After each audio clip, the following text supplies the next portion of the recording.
ښوونځي ته د تګ پر ځای دوه کم عمره ورونه محمد او سالم محمد د کندهار په شپږمه ناحیه کې د موټرو په یو ورکشاپ کې کار کوي او د خپلې کورنۍ اړتیاوې پوره کوي. وایي کلونه وړاندې یې پلار د ناروغۍ له امله له لاس ورکړي او اوس اړ دي چې د خپلې کورنۍ د اړتیاوو پوره کولو ته اوږه ورکړي.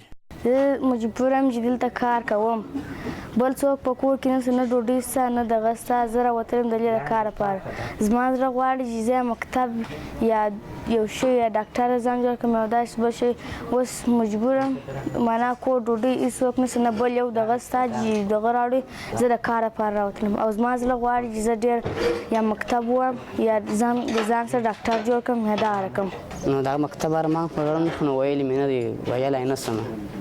دې نو پلار نه لرم، بس هغه کشر ورور سره دی، دې اخته یم. هغه د ما زمان سره دغه په مصرخانه کې اخته یم. نو بس اوس ته جمع خپل سړی سم کار وکړي، مکتب یو سړی شروع کړي د کشر ورور باندې نه. زه خو ارمان لرم خو نو ویلي مې نه دي، نه شم ویلی. په دغه باندې اخته یم. نو هلته دې راځو ماښام بېرته ځو سره دغه بس هغه زپاله دغه مو ځای دی. د جګړو او اقتصادي ناخوالو له امله د سالم محمد او محمد په څیر 100,000 نور ماشومان د مالکندار کې په درنو کارونو بوخت دي. د کندهار د بشر د حقونو خپلواک کمیسیون مسؤلین کندهار کې د ماشومانو وضعیت د اندېښنې وړ بولي، خو وایي چې د سمون پر یو لړتر هویه له دولت سره ګډ کار پیل کړی. یعنی زه په دې یم د حدود د 100,000 یعنی کم زیات ماشومان په کار بوخت دي، اکثرا په ښار کې دي. حتی ځینې ماشومان په سرحدي ولسوالۍ کې سپین بولدک کې مدیرې ماشومان لرو چې هلته هم د کار زمینه برابر ده.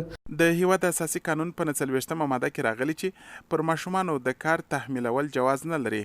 همداراز د ملګرو ملتونو د کوچنیانو د حقونو په تړون کې راغلی چې حکومتونه باید کوچنیان په داسې کارونو ونه ګماري چې د هغوی جسم، تربیه او ودې ته زیان رسوي.